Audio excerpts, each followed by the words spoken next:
Il était une fois la fille d'un roi qui était si belle qu'il n'y avait rien de si beau au monde. Et à cause qu'elle était si belle, on la nommait la belle aux cheveux d'or, car ses cheveux étaient plus fins que de l'or et blonds par merveille, tout frisés, qui lui tombaient jusque sur les pieds. Elle allait toujours couverte de ses cheveux bouclés, avec une couronne de fleurs sur la tête et des habits brodés de diamants et de perles. Tant il y a qu'on ne pouvait la voir sans l'aimer. Il y avait un jeune roi de ses voisins qui n'était point marié et qui était bien fait et bien riche. Quand il eut appris tout ce qu'on disait de la belle aux cheveux d'or, bien qu'il ne l'eût point encore vue, il se prit à l'aimer si fort qu'il en perdait le boire et le manger, et il se résolut de lui envoyer un ambassadeur pour la demander en mariage. Il fit faire un carrosse magnifique à son ambassadeur. Il lui donna plus de 100 chevaux et 100 laquais, et lui recommanda bien de lui amener la princesse. Quand il eut pris congé du roi et qu'il fut parti, toute la cour ne parlait d'autre chose. Et le roi, qui ne doutait pas que la belle aux cheveux d'or ne consentît à ce qu'il souhaitait, lui faisait déjà faire de belles robes et des meubles admirables. Pendant que les ouvriers étaient occupés à travailler, l'ambassadeur, arrivé chez la belle aux cheveux d'or, lui fit son petit message. Mais, soit qu'elle ne fût pas ce jour-là de bonne humeur, ou que le compliment ne lui sembla pas à son gré, elle répondit à l'ambassadeur qu'elle remerciait le roi, mais qu'elle n'avait point envie de se marier. L'ambassadeur partit de la cour de cette princesse, bien triste de ne la pas amener avec lui. Il rapporta tous les présents qu'il lui avait portés de la part du roi, car elle était fort sage et savait bien qu'il ne faut pas que les filles reçoivent rien des garçons. Aussi, elle ne voulut jamais accepter les beaux diamants et le reste. Et, pour ne pas mécontenter le roi, elle prit seulement un carteron d'épingles d'Angleterre.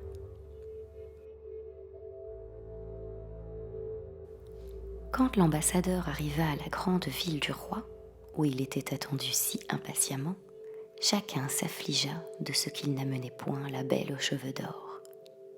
Le roi se mit à pleurer comme un enfant. On le consolait sans en pouvoir venir à bout. Il y avait un jeune homme à la cour qui était beau comme le soleil et le mieux fait de tout le royaume. À cause de sa bonne grâce et de son esprit, on le nommait Avenant. Tout le monde l'aimait, hors les envieux qui étaient fâchés que le roi lui fît du bien et qu'on lui confiât tous les jours des affaires. Avenant se trouva avec des personnes qui parlaient du retour de l'ambassadeur et qui disaient qu'il n'avait rien fait qui vaille. Il leur dit, sans y prendre garde, « Si le roi m'avait envoyé vers la belle aux cheveux d'or, je suis certain qu'elle serait venue avec moi. » Tout aussitôt, ces méchantes gens vont dire au roi, « Sire, vous ne savez pas ce que dit Avenant, que, si vous l'aviez envoyé chez la belle aux cheveux d'or, il l'aurait ramené. Considérez bien sa malice, il prétend être plus beau que vous et qu'elle l'aurait tant aimé qu'elle l'aurait suivi partout. » Voilà le roi qui se met en colère tant et tant qu'il était hors de lui. « Ah, dit-il, ce joli mignon se moque de mon malheur et il se prise plus que moi.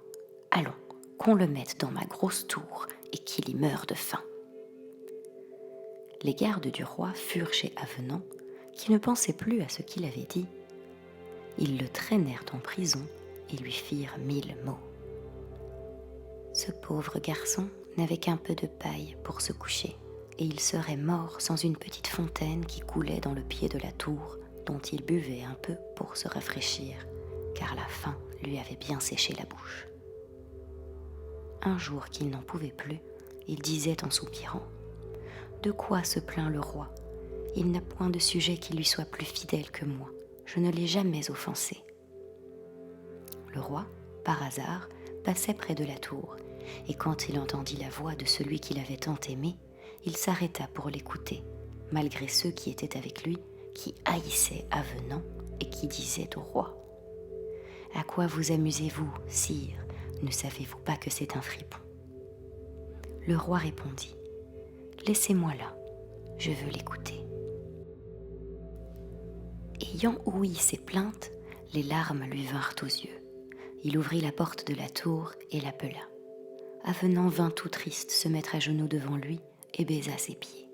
« Que vous ai-je fait, sire, lui dit-il, pour me traiter si durement ? Tu t'es moqué de moi et de mon ambassadeur, dit le roi. Tu as dit que si je t'avais envoyé chez la belle aux cheveux d'or, tu l'aurais bien amenée. Il est vrai, sire, répondit Avenant, que je lui aurais si bien fait connaître vos grandes qualités que je suis persuadée qu'elle n'aurait pu s'en défendre. Et en cela, je n'ai rien dit qui ne vous dût être agréable. » Le roi trouva qu'effectivement, il n'avait point de tort. Il regarda de travers ceux qui lui avaient dit du mal de son favori, et il l'emmena avec lui, se repentant bien de la peine qu'il lui avait faite. Après l'avoir fait souper à merveille, il l'appela dans son cabinet et lui dit « Avenant, j'aime toujours la belle aux cheveux d'or. Ses refus ne m'ont point rebuté, mais je ne sais comment m'y prendre pour qu'elle veuille m'épouser. J'ai envie de t'y envoyer pour voir si tu pourras réussir. » Avenant expliqua qu'il était disposé à lui obéir en toutes choses et qu'il partirait dès le lendemain. « Oh, dit le roi, je veux te donner un grand équipage. »« Cela n'est point nécessaire, répondit-il. Il ne me faut qu'un bon cheval avec des lettres de votre part. » Le roi l'embrassa, car il était ravi de le voir sitôt près. Ce fut le lundi matin qu'il prit congé du roi et de ses amis pour aller à son ambassade tout seul, sans pompe et sans bruit. Il ne faisait que rêver au moyen d'engager la belle aux cheveux d'or à épouser le roi. Il avait une écritoire dans sa poche, et, quand il lui venait quelque belle pensée à mettre dans sa harangue, il descendait de cheval et s'asseyait sous des arbres pour écrire, afin de ne rien oublier. Un matin qu'il était parti à la petite pointe du jour, en passant dans une grande prairie, il lui vint une pensée fort jolie.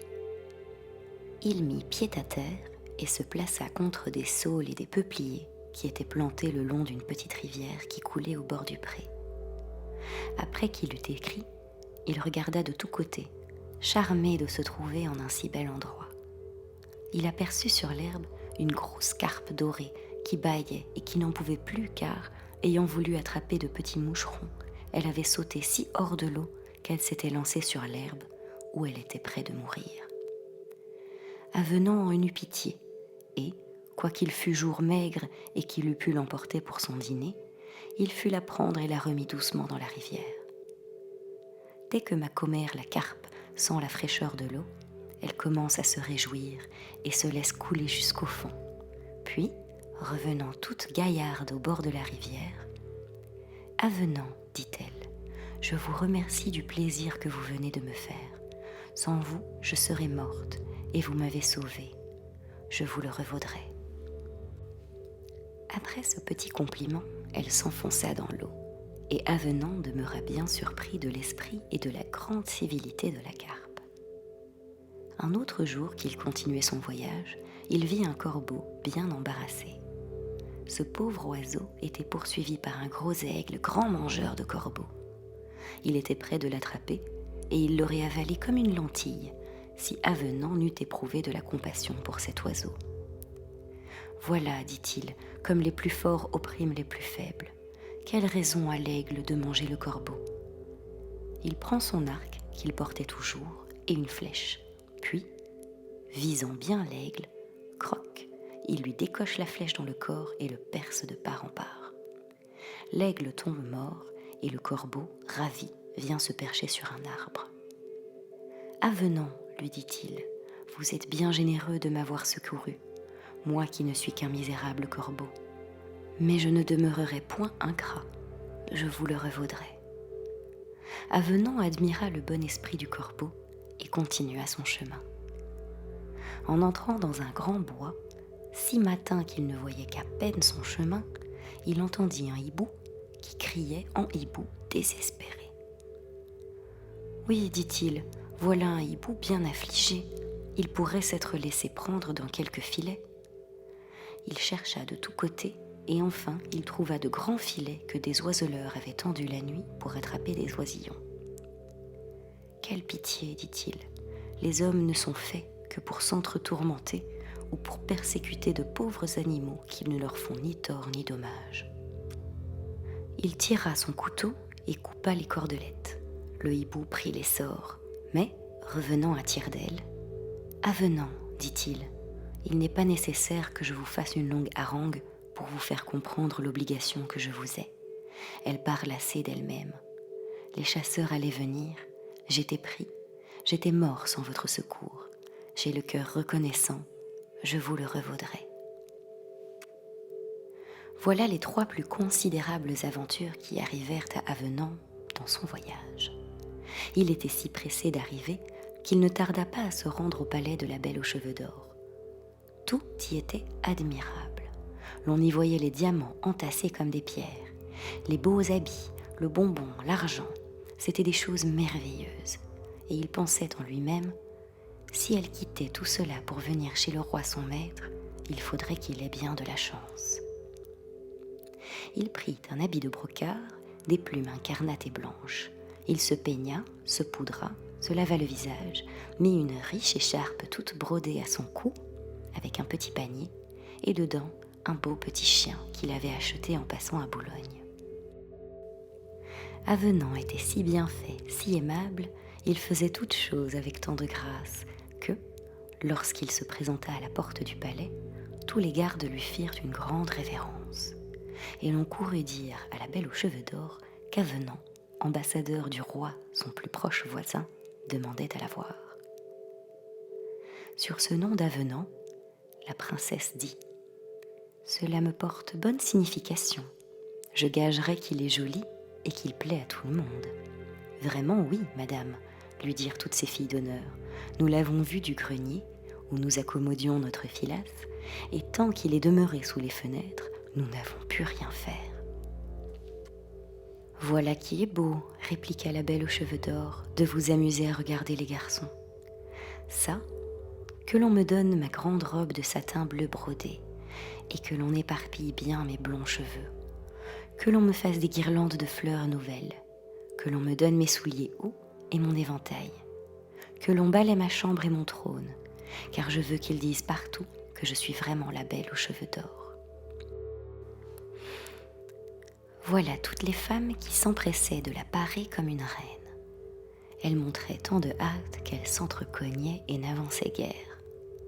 Enfin, la princesse passa dans sa galerie au grand miroir pour voir si rien ne lui manquait.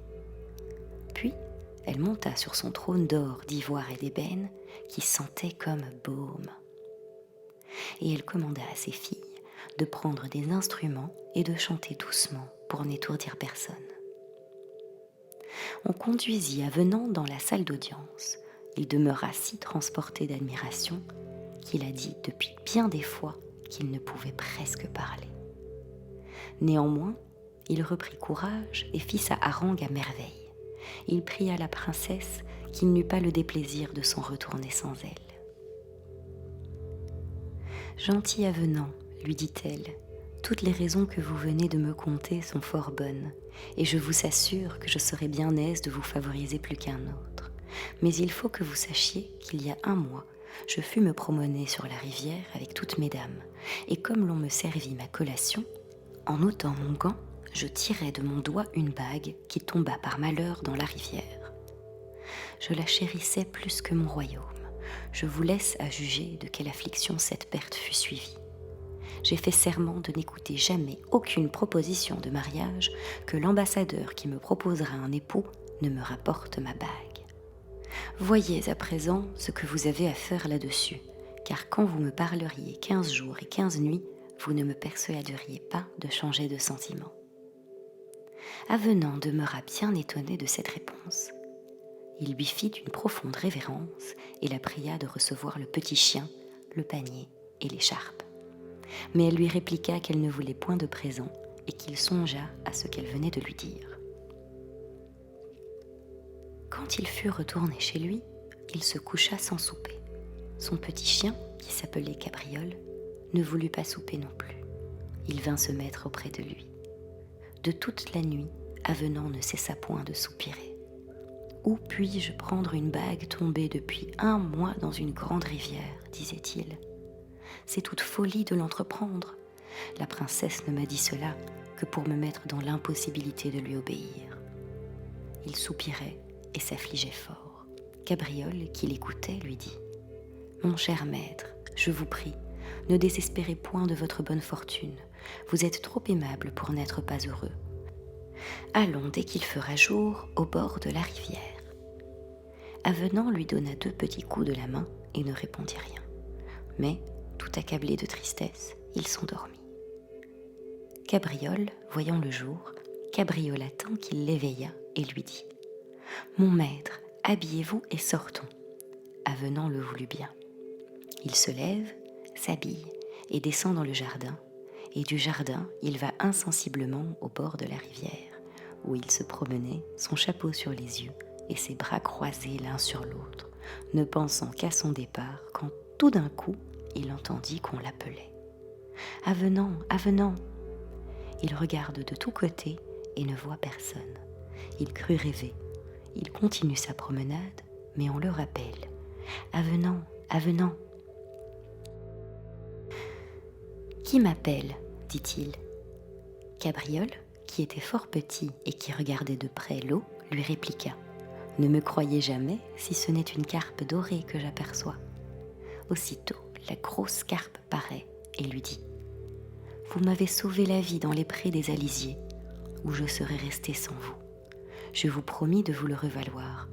Tenez, cher Avenant, voici la bague de la belle aux cheveux d'or. » Il se baissa et la prit dans la gueule de ma commère la carpe, qu'il remercia 1000 fois. Au lieu de retourner chez lui, il fut droit au palais avec le petit cabriole, qui était bien aise d'avoir fait venir son maître au bord de l'eau. On alla dire à la princesse qu'il demandait à la voir. « Hélas, dit-elle, le pauvre garçon, il vient prendre congé de moi. Il a considéré que ce que je veux est impossible, et il va le dire à son maître. » On fit entrer Avenant, qui lui présenta sa bague et lui dit : « Madame la princesse, voilà votre commandement fait. Vous plaît-il recevoir le roi mon maître pour époux ? » Quand elle vit sa bague où il ne manquait rien, elle resta si étonnée qu'elle croyait rêver. « Vraiment, dit-elle, gracieux Avenant, il faut que vous soyez favorisé de quelque fée, car naturellement cela n'est pas possible. »« Madame, dit-il, je n'en connais aucune, mais j'avais bien envie de vous obéir. »« Puisque vous avez si bonne volonté, continua-t-elle, il faut que vous me rendiez un autre service, sans lequel je ne me marierai jamais. Il y a un prince qui n'est pas éloigné d'ici, appelé Galifron, lequel s'était mis dans l'esprit de m'épouser. Il me fit déclarer son dessein avec des menaces épouvantables que si je le refusais, il désolerait mon royaume. Mais jugez si je pouvais l'accepter. C'est un géant qui est plus haut qu'une haute tour. Il mange un homme comme un singe mange un marron. Quand il va à la campagne, il porte dans ses poches de petits canons dont il se sert de pistolets. Et, lorsqu'il parle bien haut, ceux qui sont près de lui deviennent sourds. Je lui fis répondre que je ne voulais point me marier, et il m'excusa. Cependant, il n'a point laissé de me persécuter. Il tue tous mes sujets, et, avant toute chose, il faut vous battre contre lui et m'apporter sa tête. » Avenant demeura un peu étourdi de cette proposition. Il rêva quelque temps, puis il dit : « Eh bien, madame, je combattrai Galifron. Je crois que je serai vaincu, mais je mourrai en homme brave. » La princesse resta bien étonnée. Elle lui dit 1000 choses pour l'empêcher de faire cette entreprise. Cela ne servit à rien. Il se retira pour aller chercher des armes et tout ce qu'il lui fallait. Quand il eut ce qu'il voulait, il remit le petit cabriole dans son panier, monta sur son beau cheval et fut dans le pays de Galifron. Il demandait de ses nouvelles à ceux qu'il rencontrait, et chacun lui disait que c'était un vrai démon dont on n'osait s'approcher. Plus il entendait cela, plus il avait peur. Cabriole le rassurait en lui disant : « Mon cher maître, pendant que vous vous battrez, j'irai lui mordre les jambes. Il baissera la tête pour me chasser, et vous le tuerez. » Avenant admirait l'esprit du petit chien. mais il savait assez que son secours ne suffirait pas. Enfin, il arriva près du château de Galifron. Tous les chemins étaient couverts d'eau et de carcasses d'hommes qu'il avait mangés ou mis en pièces. Il ne l'attendit pas longtemps qu'il le vit venir à travers un bois. Sa tête dépassait les plus grands arbres et il chantait d'une voix épouvantable. « Où sont les petits enfants que je les croque à belles dents? Il m'en faut tant, tant et tant, que le monde n'est suffisant. » Aussitôt, Avenant se mit à chanter sur le même air. « Approche, voici Avenant, qui t'arrachera les dents. Bien qu'il ne soit pas des plus grands, pour te battre, il est suffisant. » Les rimes n'étaient pas bien régulières, mais il fit la chanson fort vite, et c'est même un miracle qu'il ne la fit pas plus mal, car il avait horriblement peur. Quand Galifron entendit ces paroles, il regarda de tous côtés, et aperçut Avenant, l'épée à la main, qui lui dit 2 ou 3 injures pour l'irriter. Il n'en fallut pas tant. Il se mit dans une colère effroyable. Et prenant une massue toute de fer, il aurait assommé du premier coup le gentil Avenant, sans un corbeau qui vint se mettre sur le haut de sa tête, et avec son bec lui donna si juste dans les yeux qu'il les creva. Le sang coulait sur son visage, il était comme un désespéré, frappant de tous côtés. Avenant l'évitait et lui portait de grands coups d'épée qui l'enfonçaient jusqu'à la garde et qui lui faisaient 1000 blessures, par où il perdit tant de sang qu'il tomba.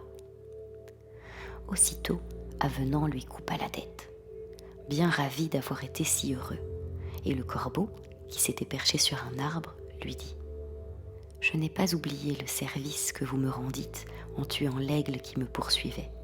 Je vous promis de m'en acquitter. Je crois l'avoir fait aujourd'hui. »« C'est moi qui vous dois tout, monsieur du Corbeau, » répliqua Avenant. « Je demeure votre serviteur. » Il monta aussitôt à cheval, chargé de l'épouvantable tête de Galifron.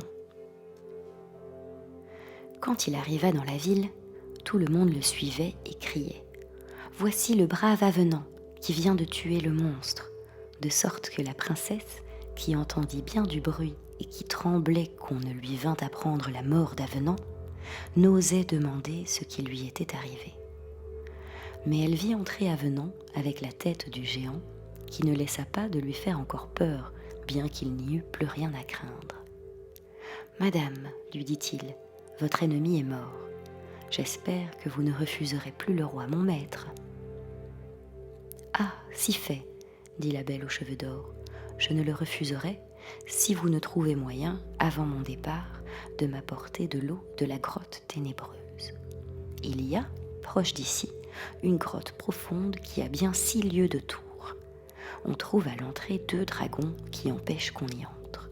Ils ont du feu dans la gueule et dans les yeux. Puis, lorsqu'on est dans la grotte, on trouve un grand trou dans lequel il faut descendre. Il est plein de crapauds, de couleuvres et de serpents. Au fond de ce trou, il y a une petite cave où coule la fontaine de beauté et de santé. C'est de cette eau que je veux absolument. Tout ce qu'on en lave devient merveilleux. Si l'on est belle, on demeure toujours belle. Si l'on est laide, on devient belle. Si l'on est jeune, on reste jeune. Si l'on est vieille, on devient jeune. Vous jugez bien, Avenant, que je ne quitterai pas mon royaume sans en emporter. « Madame, lui dit-elle, vous êtes si belle que cette eau vous est bien inutile. Mais je suis un malheureux ambassadeur dont vous voulez la mort. Je vais aller chercher ce que vous désirez, avec la certitude de n'en pouvoir revenir. » La belle aux cheveux d'or ne changea point de dessein, et Avenant partit avec le petit chien cabriole pour aller à la grotte ténébreuse chercher de l'eau de beauté. Tous ceux qu'il rencontrait sur le chemin disaient « C'est une pitié de voir un garçon si aimable aller se perdre de gaieté de cœur. Il va seul à la grotte, et quand irait-il accompagné de 100 braves, il n'en pourrait venir à bout. Pourquoi la princesse ne veut-elle que des choses impossibles ?» Il continuait de marcher et ne disait pas un mot, mais il était bien triste. il arriva vers le haut d'une montagne, où il s'assit pour se reposer un peu, et il laissa paître son cheval et courir cabriole après des mouches. Il savait que la grotte ténébreuse n'était pas loin de là. Il regardait s'il ne la verrait point. Enfin, il aperçut un vilain rocher noir comme de l'encre, d'où sortait une grosse fumée, et au bout d'un moment, un des dragons qui jetait du feu par les yeux et par la gueule. Il avait le corps jaune et vert, des griffes et une longue queue qui faisait plus de 100 tours. Cabriole vit tout cela. Il ne savait où se cacher, tant il avait peur. Avenant, tout résolu de mourir, tira son épée, descendit avec une fiole que la belle aux cheveux d'or lui avait donnée pour la remplir de l'eau de beauté. Il dit à son chien Cabriole : « C'est fait de moi, je ne pourrai jamais avoir de cette eau qui est gardée par des dragons. Quand je serai mort, remplis la fiole de mon sang et porte-la à la princesse pour qu'elle voie ce qu'elle me coûte. Et puis, va trouver le roi mon maître et conte-lui mon malheur. »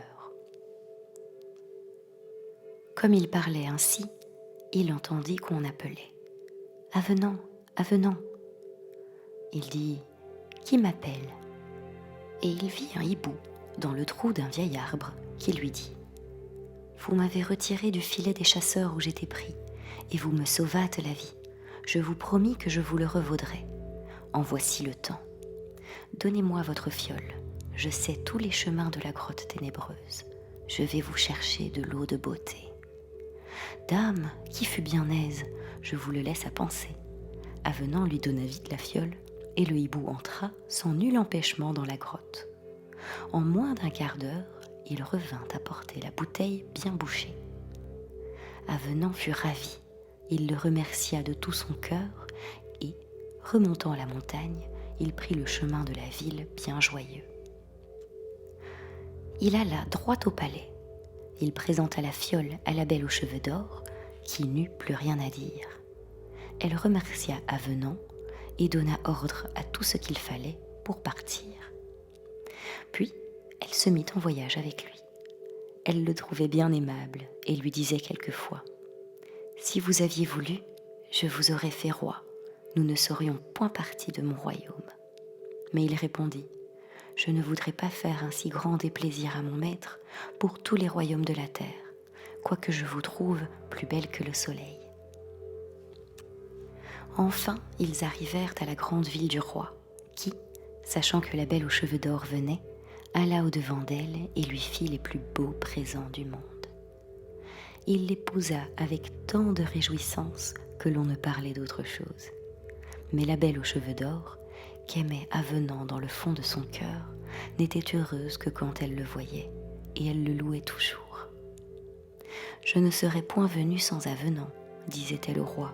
« Il a fallu qu'il ait fait des choses impossibles pour mon service. Vous lui devez être obligé. Il m'a donné de l'eau de beauté. Je ne vieillirai jamais. Je serai toujours belle. » Les envieux qui écoutaient la reine dirent au roi : « Vous n'êtes point jaloux, et vous en avez sujet de l'être. La reine aime si fort Avenant qu'elle en perd le boire et le manger. Elle ne fait que parler de lui et des obligations que vous lui avez, comme si tel autre que vous auriez envoyé n'en eût pas fait autant. » Le roi dit : « Vraiment, je m'en avise, qu'on aille le mettre dans la tour avec des fers aux pieds et aux mains. » L'on prit Avenant et, pour sa récompense d'avoir si bien servi le roi, on l'enferma dans la tour avec les fers aux pieds et aux mains. Il ne voyait personne que le geôlier, qui lui jetait un morceau de pain noir par un trou et de l'eau dans une écuelle de terre. Pourtant, son petit chien Cabriole ne le quittait point. Il le conseillait et venait lui dire toutes les nouvelles. Quand la belle aux cheveux d'or sut sa disgrâce, elle se jeta aux pieds du roi et, tout en pleurs, elle le pria de faire sortir Avenant de prison. Mais plus elle le priait, plus il se fâchait, songeant « c'est qu'elle l'aime », et il n'en voulut rien faire. Elle n'en parla plus, mais elle était bien triste. Le roi s'avisa qu'elle ne le trouvait peut-être pas assez beau. Il eut envie de se frotter le visage avec de l'eau de beauté, afin que la reine l'aimât plus qu'elle ne faisait. Cette eau était dans une fiole sur le bord de la cheminée de la chambre de la reine. Elle l'avait mise là pour la regarder plus souvent. Mais une de ses femmes de chambre, voulant tuer une araignée avec un balai, jeta par malheur la fiole par terre, qui se cassa, et toute l'eau fut perdue. Elle balaya vivement et, ne sachant que faire, elle se souvint qu'elle avait vu dans le cabinet du roi une fiole toute semblable, pleine d'eau claire comme était l'eau de beauté. Elle la prit adroitement sans rien dire et la porta sur la cheminée de la reine. L'eau qui était dans le cabinet du roi servait à faire mourir les princes et les grands seigneurs quand ils étaient criminels. Au lieu de leur couper la tête ou de les pendre, on leur frottait le visage de cette eau. Ils s'endormaient et ne se réveillaient plus. Un soir donc, le roi prit la fiole et se frotta bien le visage, puis il s'endormit et mourut. Le petit chien Cabriole la prit parmi les premiers et ne manqua pas de l'aller dire à Avenant, qui lui dit d'aller trouver la belle aux cheveux d'or et de la faire souvenir du pauvre prisonnier. Cabriole se glissa doucement dans la presse, car il y avait grand bruit à la cour pour la mort du roi. Il dit à la reine : « Madame, n'oubliez pas le pauvre Avenant. » Elle se souvint aussitôt des peines qu'il avait souffertes à cause d'elle et de sa grande fidélité. Elle sortit sans parler à personne et fut droite à la tour, où elle ôta elle-même les fers des pieds et des mains d'Avenant. Et, lui mettant une couronne d'or sur la tête et le manteau royal sur les épaules, elle lui dit : « Venez, aimable Avenant, je vous fais roi et vous prends pour mon époux. » Il se jeta à ses pieds et la remercia. Chacun fut ravi de l'avoir pour maître. Il se fit la plus belle noce du monde, et la belle aux cheveux d'or vécut longtemps avec le bel Avenant, tous deux heureux et satisfaits. Si par hasard un malheureux te demande ton assistance, ne lui refuse point un secours généreux. Un bienfait, tôt ou tard, reçoit sa récompense. Quand Avenant, avec tant de bonté, servati carpe et corbeau, quand jusqu'au hibou même, sans être rebuté de sa laideur extrême, il conservait la liberté. Aurait-on jamais pu le croire que ces animaux, quelques jours, le conduiraient au comble de la gloire lorsqu'il voudrait du roi servir le tendre amour.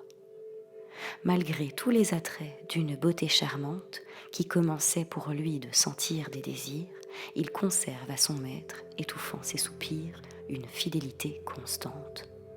Toutefois, sans raison, il se voit accusé, mais quant à son bonheur, il paraît plus d'obstacles, le ciel lui devait un miracle, qu'à la vertu jamais le ciel n'a refusé.